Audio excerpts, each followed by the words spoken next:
Okay, so I'm here with Kim Borton from the University of Minnesota, and her presentation is on the development, use, and consequences of multimedia teaching tools for nonprofit management classrooms.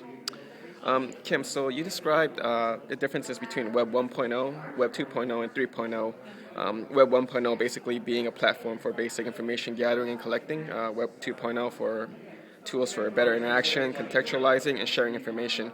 Could you give a brief description of Web 3.0 that you talked about in your presentation? Sure. Well, I'm noticing, many bloggers and people who are really grounded in IT are talking about this evolution at this point. And so, in the way that evolution is you said in Webs 1 and 2.0, that we're really starting to see this convergence. Some scenarios pop into the semantic web or Web 3.0.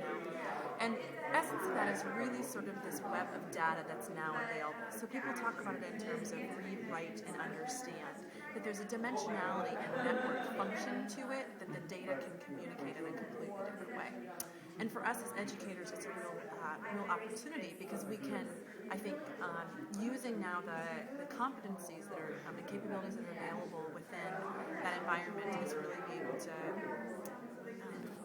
have tools that reflect that evolvement too. So many have written around, or even looked at the development of gaming as being a way that educators will use these tools in the future. So it's sort of decision making that nonprofit leaders or managers are going to have to do instantaneously and have those feedback loops that are live, that ultimately the semantic web or Web 3.0 will be able to support in a way that hasn't occurred before. Okay, perfect. The other question I had for you was on incorporating these different multimedia teaching tools in your curriculum. Could you describe if you utilize or if there's any opportunities to utilize social media, social networking technologies such as Facebook or Twitter? Yeah, definitely.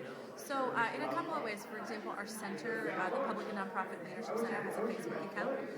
And so that's something that we're doing and communicating with people who are our friends and like our pages.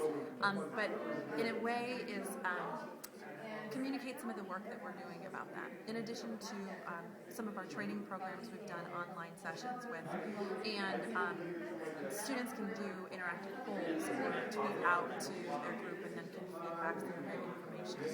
In fact, we're developing these multimedia tools that will really be grounded in those kinds of opportunities.